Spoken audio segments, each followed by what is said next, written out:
What is going on, everyone? My name is Andy. Welcome back to another FPL video. In this one, we're going to go through some of my top tips ahead of the 2022-23 season, some of which will be more useful throughout the season, some will be more specific for Game Week 1. So if you find any of the tips in this video useful, please do give it a like, hit that subscribe button if you're new around here, and let's jump into it. Okay, so the first one, and these aren't really in any particular order, is to avoid black and white thinking, right? Not everything has to be black or white. So when people have these kind of conversations or the same topics that come up every single year, which I'm going to go through in just a minute, there always seems to be that you either have to be this way of thinking or that way, and there's no nuance, there's no in-between, right? And that's not the way it should be. So take stats versus eye test, for example. So do you pick your players based on what you see in underlying stats or what you see from watching matches? A lot of people seem to think you have to be one way or the other. If you watch matches and pick your team, you can never look at a single stat. Or if you're someone that always uses stats, you can never use your eye test to make a decision, right? Just to pick that player. And you can, of course you can. I, in particular, do prefer using stats if I'm only going to use one over the other. But obviously I watch matches. Obviously I see how players are performing. The reason that I often back it up with stats is in case I've missed something, in case there's some biases at play. So for example, if I've got a player in my FPL team and they are playing in that match, especially if they're an attacker, then I will be closely watching that player and I might miss a few things that go on elsewhere that I might not have picked up on, that the stats have picked up on, and vice versa, right? Sometimes the stats might take a little bit of time to kind of adjust to where a new player is playing in position or how the team is set up or something like that, and maybe you can use those kind of small advantages for when you're picking players. I will say that I think people probably overestimate how much impact those small changes have, but it is something that maybe you don't see in the stats straight away. So I think there is a little bit of nuance with that. Same with safe picks versus differentials. Some of the tips you're going to see in here are to kind of start off with, and with captaincy and stuff like that, is to pick the so-called safe players, right? And safe is another way of saying players that are very likely to score a lot of points, right? And you should have a lot of those players in your team. It doesn't mean that you can't have any differentials, but it doesn't have to be one or the other. It doesn't have to be a team of completely safe picks or a team of complete differentials. You might have one or two from, whichever way you're leaning. If you're someone that likes the differentials and you only want one or two safe picks, that's completely fine. Again, I've got my preferences and thoughts on how I think is best to play FPL, and that would be mostly safe picks. But as an example, as we get through the season and our overall rank changes, our goal might also change. If you happen to get a bad start, which can happen in FPL, your overall rank goal might have to go a little bit higher than it was before. So if you were trying to get top 10k or top 1k, maybe you're now aiming for top 50k, and how much you want to push that goal might depend on how many differentials you put in your team later on. But personally, I just don't think we need as many of those players straight off the bat, right? Straight from Game Week 1. And then you've got effective ownership. If you don't know what this means, that's probably a good thing. But essentially, it's how much a player is owned by an FPL or all FPL managers, or it might be like in the top 100k or whatever. And then how many of those managers have also captained them. So if they go over 100% effective ownership, you'll often see people on Twitter, for example, say that if you don't own that player or if you haven't captained them, any points they get will mean you lose rank, which is true. Doesn't mean you should completely worry about it. But again, some people are like, you should completely ignore it. And some people think that you should always use it. But I think it's a little bit more nuanced than that. So for example, if you're not sure on two players and it really is a close call, my preference usually would be to go for the one that's got higher ownership, just so if they do go nuts and the other player doesn't do as well, you don't get left behind so quickly. So Gameweek Jesus, for example, super high owned. You'd have to be pretty sure there are better players for that price to go for to bet against his massive ownership. And I think that is an okay discussion to have. It doesn't mean that we should always look at effective ownership and base our decisions around it, but some of them, it's okay to do that. So for number 2, I want to talk a little bit more about stats, which I kind of touched on in the first point as well, just to say that they can be useful. That doesn't mean that they're absolutely perfect, and I think most people that use stats do kind of realise that.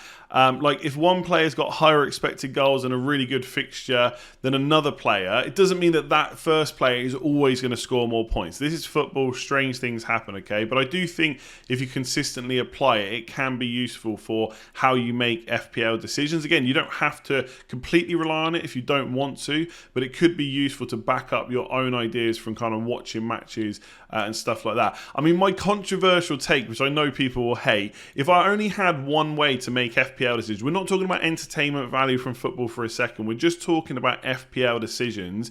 If I could only watch games or I could only use stats, I probably would use stats. I think that would be a better way to get a higher rank, because you don't have that bias. Like when you watch matches, you've got bias towards and against certain players, bias towards and against certain teams.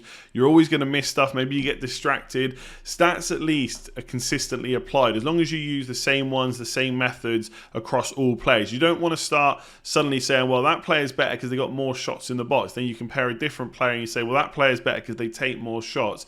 That's not using the same metrics to compare players. So you don't want to cherry pick too much. I would also say that you should use consistent stats, so always use at least the same or very similar stats to compare different players. So for example, I mostly stick to expected goals and expected assists, right? Who's more likely to get goals? Who's more likely to get assists? That's really all we want. You could look at expected goals conceded for defenders as well, for clean sheets. But I wouldn't start looking at kind of shots in the box and touches in the box and adding all these things together. Essentially, expected data kind of does all that, right? Expected goals will look at player positioning, how often that shot is scored, etc., etc. And I know one of the counters to that is always, well, not every player is the same. Messi is better than, McTominay at scoring goals. We get that. That also shows up in the data. You can see how often a player outscores their expected goals. Are they above average finishers? So I do think they can be useful. Like I said, they're not perfect. I do think most FPL managers would do well or better if they started incorporating them a little bit more. But of course, you do need a lot of context around these things as well. So when I do a lot of the numbers for my videos, I often use per 90 minute stats because that kind of evens the playing field a little bit, but you also need a bit of context about how often that player is going to play. Someone with a per 90 expected goals of 0.3 but only plays 60 minutes, well, 0.3 is not the true number. And if they're only going to play 60 minutes each week, that should be factored in. Same with kind of overperformance, underperformance of expected goals and stuff like that. There's a lot of context needed, but I do think they can be useful. Definitely not perfect though. So number 3 is to think long-term-ish. We're not really concerned with how many points a player will score over the season. We're looking to maximise our points over kind of 6 to 8 weeks. It could be 4 weeks as well, but that's probably the minimum I would do. There's no issue if you wanted to make your Game Week 1 squad with a player that's only really good for the first 3 fixtures and then transfer them out. But you don't want to do that with too many players, right? Because that's just too many transfers to be booking in. And there's going to be new information. There's going to be bandwagons that you want to kind of jump on. So if you've got 8 players that need to be removed after Game Week 3, that's probably not a very good plan. That's going to be too many transfers to make. The reason I say that we're not concerned with season totals is anything can happen, right? I could sit here right now and tell you Mo Salah, Trent Alexander-Arnold, they'll probably score one of the highest points totals for their price and position. One of them gets injured, it goes out the window. And then next season, we're not basing our decision on what they scored total. We're basing it on what they have the potential to do. So another example from Liverpool in particular is Jota, okay? If he was fit for Game Week 1, would I put him in my team? Pretty certain I wouldn't, because you've got so much competition there. Salah's going to play on the right. Diaz is probably going to play on the left. Jota could play there as well, but he's got competition. He could play through the middle, but there's competition there as well. If a couple of those players get injured, if Darwin Núñez and Roberto Firmino get injured, and then suddenly it's Diaz, Jota and Salah going to start most games because they absolutely have to because of those injuries, then suddenly Jota is a much better option. Is he going to score a high amount of total points over the season? Probably not, but if those players are out for 6 to 8 weeks, he suddenly could become a really good option, and that happens a lot across the season. It's very rare you have a player right from Game Week 1 all the way to Game Week 38. So think long-term-ish, but not too long-term. We don't care about the whole season. Booking in transfers is definitely okay. I think people have this rule that you can't book in a transfer when you have a wild card. I've probably thought this way before as well. If you want to make your Game Week 1 team and have a transfer booked in for Game Week 2 or 3, there's nothing wrong with that to try and maximise points. But again, you don't necessarily want to do that too often, often, because there will be new bandwagons, there will be new information and stuff like that. And obviously one of the things to think about is how likely will a player be to get minutes. If that player suddenly looks nailed, is there a reason for that? Are there injuries? Are there suspensions? And is there a likelihood that those players could come back in and disrupt that player's minutes? That's got to be a thinking when you think long term. So again, injuries can play a big part in a player's minutes expectations suddenly going up, but obviously they also play a part in them going back down again. So you need to keep an eye on like what the length of injury is and stuff like that. I would try and have a list of key sources. That could be FPL managers, that could be FPL tools, whatever it means to you. I would make sure to have a list that you know where to go to when a decision is tight or you're not quite sure about which way to go. So it could be finding managers you trust. That could be content creators. It could be, watching my videos, watching other videos, podcasts, written articles and stuff like that. It could just be trusted FPL managers that you know you're happy to go with when you're stuck on a decision. What I would say is you don't want to put it out to the masses necessarily, because the more noise you take in, the more confusion there is and the harder it is to make a decision. So it could just be going into a WhatsApp group with a handful of managers and getting their opinion. I would just do that when you're really unsure. If you're really unsure on player A versus player B, that's the time you can go and ask these trusted kind of FPL managers. I know from my own point of view, and I know it's a little bit different because obviously the audience is so big, but if I put a tweet out saying which player should I get between these two, I'm going to get a lot of different opinions, right? And if I try and take that all into account, it gets very confusing. Like if I'm on a stream building my game week 1 side and I put a certain player in, I know straight away there's going to be a load of opinions that say there's a better player out there. So if I put that player in, the same thing happens, and so on and so on. So you just have to try and limit the amount of noise that you take in, because it really can kind of confuse things. If you are super not sure about a decision, you could also go to and use an FPL model. There's no harm in doing that. Again, it's a bit like the stats thing. You don't have to always use them, but if you want to use something like Rate My Team on Fantasy Football Scout, for example, because you're not sure about player A or player B and you're just confused talking to other FPL managers, let the model make the decision. They don't have to make every decision and you don't have to use it every single week, but on those tight decisions, maybe that is the best way to go to get the decision made, so you can just forget about it and move on with your week or your weekend or whatever it might be. And also, don't be afraid to go against the narrative. Again, sometimes things pick up in the FPL community. Someone mentions a player and then someone looks into it, they mention them again, and suddenly loads of people seem like they're talking about it. Like Neto, for example, right? And he might be a good option. It might be that we're all on to a really good thing. But if you think that is not the case, go against it. If you don't agree with all those people, or the noise is just too much, it's not a key source, it's just loads and loads of noise, don't be afraid to go against it. It's hard to do, because when it feels like everyone's got a specific player, it feels like you have to have them as well, but you can go against it. That's not a problem at all. So number 5 is planning captaincy. It's really important, okay? Those points can be huge for you every single week. I've said this before, it can make a good week great, or it can make a bad week good. That's how important it is, right, to nail that captaincy every week. And because of that, for me at least, it means no real punts. Sometimes in blank game weeks and double game weeks, and if you don't know what they are, don't worry, we'll talk about them throughout the season. You might go somewhere a little bit different, but for the most part, and especially for the first kind of 1 to 8 game weeks, I'm not really looking at captaining someone that's not on this list. Salah, Son, Kane, Haaland, De Bruyne, they are probably going to be the main sources of captaincy for me. Maybe someone like Sterling at Chelsea, maybe one of the £8 million midfielders or forwards. Possibly at some point they could be a captain, but they'd have to do something big to make me captain them ahead of the players on this list. And I would definitely decide, if you can, ahead of time who your captain's going to be and plan your transfers accordingly. So I already know, for example, Salah's almost certainly going to be my Game Week 1 captain. So then I'll go and have a look at who I think the best captain is in Game Week 2, 3, 4, 5, 6. And I'm sure Salah will come up a few times. And in those weeks where I think there's possibility to have a better captain, I'll need to decide who that is and then whether I'm going to have them in my Game Week 1 squad or whether I'm going to transfer them in later on. And that is important, because then you can plan other transfers around that. It's also why the Kane versus Haaland, or it could be Son versus Haaland as well, but as forwards, Kane versus Haaland decision is quite difficult for me, because I just think that there is a chance that Kane does better than Haaland, right? I think there's actually a good chance that happens in the first 6 weeks, mostly because you know what you're going to get from Kane. He's going to play 90 minutes pretty much every single week. We know he's going to be on every team sheet. He's definitely on penalties as well. Lots of factors point to the fact Kane could be decent, but the captaincy rotation is big, and that could, if you're not going to be happy captaining Salah every week, which I'm still a bit undecided on, you're going to need that second captain. And in game week 2, again, I've spoken about this a lot, Man City play Bournemouth, and Kane and Son play Chelsea. And that is a much more difficult fixture unless Chelsea keep playing how they did against Arsenal in pre-season. And therefore, I'd prefer Haaland. That doesn't mean that I prefer Haaland for the rest of the season. It might be, around game week 5, 6, 7, 8. Maybe Kane or Son is the better option. And that's where I need to plan my transfer to switch back. So a lot of my thinking, especially with premium players, is when I'm going to captain them. And that's important. If I decide that Salah is a perfectly good captain in game week 2, I might go for Kane over Haaland for that reason, the fact that obviously all that stuff I said, nailed on, 90 minutes, penalties are guaranteed. With Haaland, that's not necessarily the case. I expect him to play a lot, especially when he's fit, and he could get penalties for sure, but it's not 100% guaranteed. With Kane, you know exactly what you're getting. So yeah, captaincy is important. Make sure you plan it. I would stick mostly to no punts, go for those kind of assured point scorers for most of the season.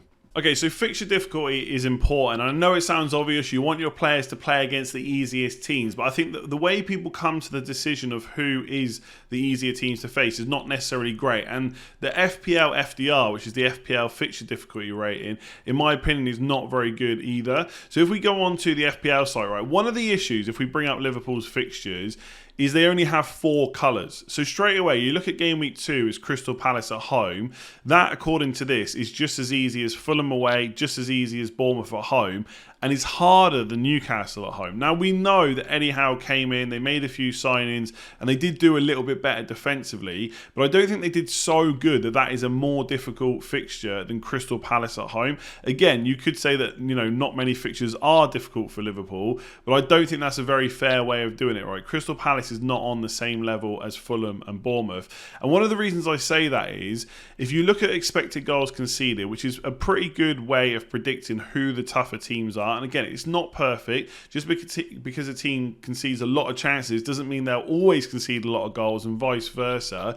But Crystal Palace were right up there in kind of the top 5 for expected goals conceded. And I've said this before, I would be sceptical about whether they can keep that up for another season, but I certainly wouldn't have them down as an easier fixture than Newcastle, right? So that's why I would kind of just maybe second guess or have a think about how FPL do their fixture difficulty. And I think, again, like if you look at how Man United played last year, are Man United and Arsenal on the same level? Like they've got Spurs, Man United and Arsenal all on the same level. I would say right now, from what we know, unless Ten Hag does really well, really quickly with that team, that Spurs is definitely a more difficult fixture than Man United, and they're probably not actually on the same level. I'd maybe even put Spurs at the same level as Chelsea, for example, instead. I had a quick look at the 10 worst teams. So obviously I took the teams out that got relegated last year. But according to expected goals conceded, Leeds, Southampton, Leicester, Everton, Wolves, Newcastle and Man United were the worst teams last year. Again, context is always important. A lot of you will say Newcastle now look like a better team. Man United and Leicester, will they be as poor as they were last year? I would argue both teams will do better, but we don't know that. Right now the data says that Man United were really poor last year and in the bottom half of the table for expected goals conceded. So again, that number 4 for Liverpool on the fixture difficulty rating is probably not fair. I would say that Man United is not that difficult a fixture unless Ten Hag does really well straight away. And obviously team strength matters as well. Okay, so let's say you have got a team, and this is where I'm kind of going to contradict myself a little bit. Crystal Palace at home, yeah, I do think it's more difficult than Fulham and Bournemouth, right? And it's not necessarily a team to target, but Liverpool's team strength is very high. They're one of the best defences, one of the best attacks. I think people forget that when they choose players and choose captains. It's not just about the team that you're playing against, it's about the team you're in, and that is why we're always looking at teams from kind of the top 6 to base our picks around as well. And lastly, defender and attacker fixture difficulty might differ.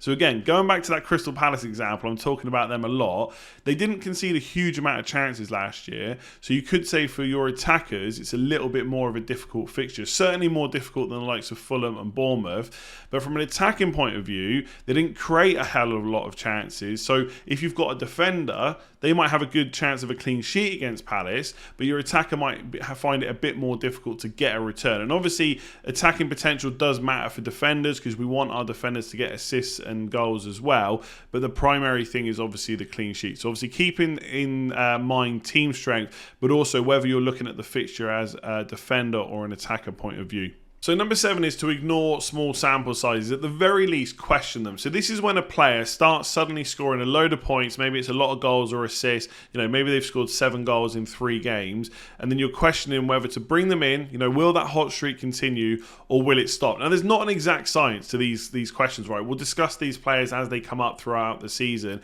There isn't, again, a black and white way you can play it. I tend to consistently apply my approach. So if it's a player that I don't expect this from, obviously if it's Salah or Son or someone like that, right, you expect that. They're great players.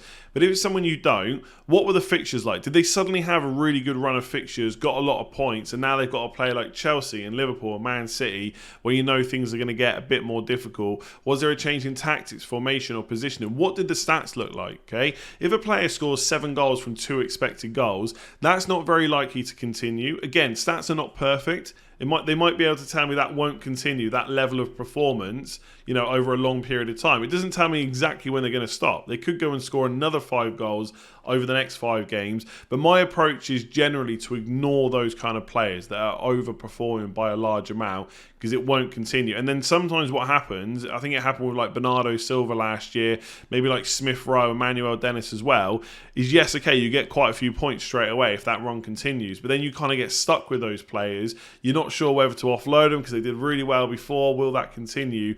Whereas my approach is generally to ignore them, right? Not always, but generally. Again, it's not really black and white. There's not an exact science to those hot streaks and stuff like that. What I would do when they happen is question the narratives again. Watch out for people finding data to explain reasons for the outcome. So player goes on a hot streak, you'll suddenly start seeing, well, he's hitting the ball better, he's striking the ball better, confidence is up. You can see in the way he's playing. And I'm not saying these are not factors, but I am questioning how much of the FPL community are body language experts and stuff like that. And again, maybe they're looking at every single player in the same way and judging them the same. But I think what happens is these hot streaks happen, then they go and look at those players, then they try and decide why it's happening. Like, no one wants to just say, maybe they got a little bit lucky, this probably ain't going to continue, we should probably ignore them. But again, not exact science. Sometimes you jump on, sometimes you don't. It's up to you how you want to do it. So number 8 is more specific for game week 1, which is to limit the amount of money spent on your bench. This is something that applies for a lot of the season, but around bench boost times, for example, you might want to have a little bit more money on your bench. But for game week 1, I would say probably not, unless you're planning a game week 1 bench boost, of course.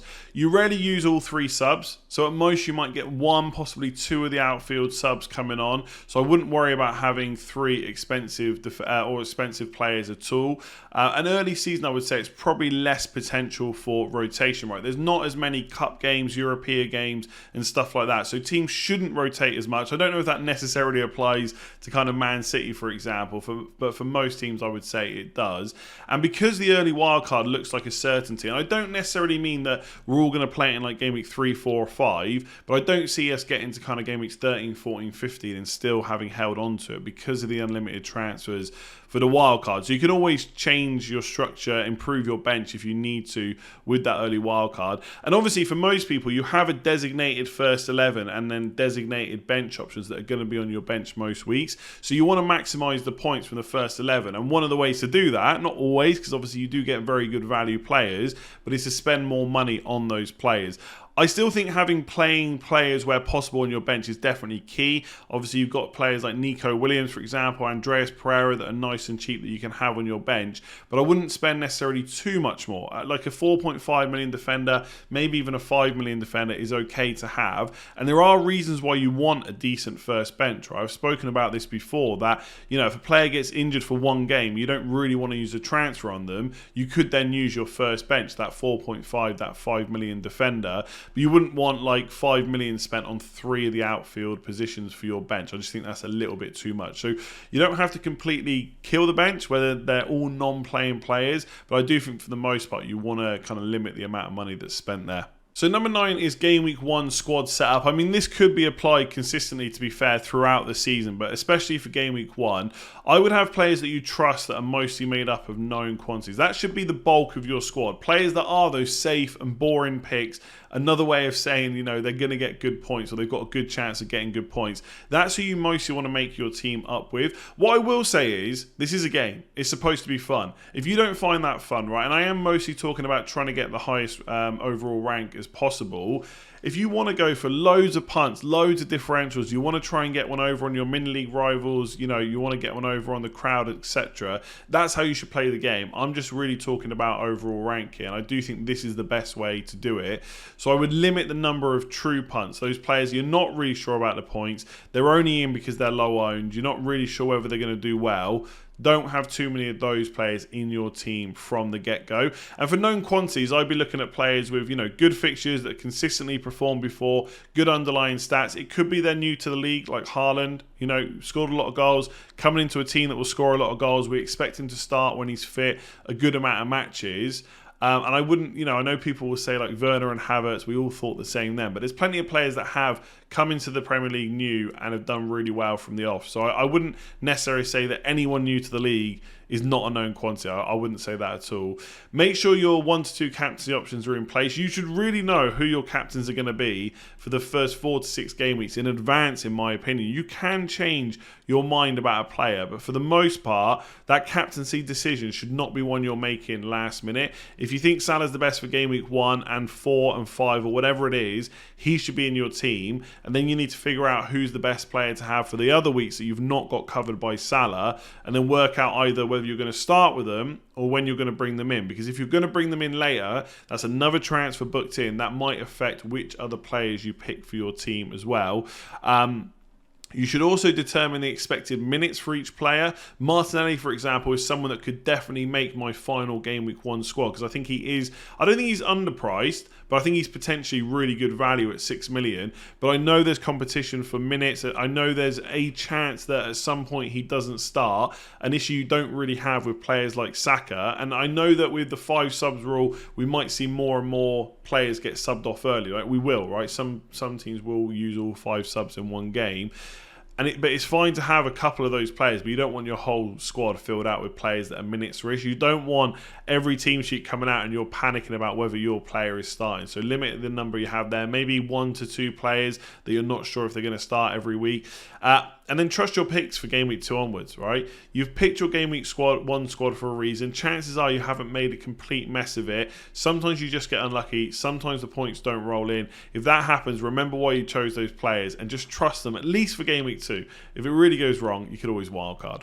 And number 10, I know I do this every season. I know it's a little bit cheesy, but please do consider subscribing to the channel, to Let's Talk FPL. I'm British, right? We don't necessarily like bigging ourselves up, but here's some reasons that I've come up with, okay? So daily content throughout the season. We've already had daily content throughout pre-season. That pretty much continues throughout the season as well. Sometimes there might be, you know, a day where something comes up, or like in the international break, I might not do exactly every single day, but for the most part, that is what you will get. There'll be weekly live streams as well as videos too. So just before the deadline there's a stream, after the game week's finished there's a stream as well, and loads of videos in between. Obviously been doing this now for 5+ years, also been playing FPL for more than 10 years. Plenty of decent finishes as well at this point. Again, not necessarily elite, but good enough, right? And 2 back-to-back top 10k finishes in the last 2 years as well. I'm hoping to get to 300,000 subscribers by Game Week 1. That would be amazing. There's less than 20,000 subscribers to go to reach that point. It is definitely doable. So please do consider hitting that subscribe button if you haven't. And 350k by the end of the season would be amazing. So yeah, tip number 10, subscribe to the channel. Why not? It's free. You can do it really easily. 1 click, it's done. There we go. Let me know down in the comments below which tips you agree with, which ones you disagree with as well, and what your #1 tip is. And I'll try and get back to as many as possible. If you have enjoyed that video, please do consider giving it a like and obviously subscribe as well, even though I just spoke about that quite a lot. I know this video came out a little bit later today. That's because I've been away, but hopefully we'll get back to those consistent upload times, at least until the Game Week 1 deadline.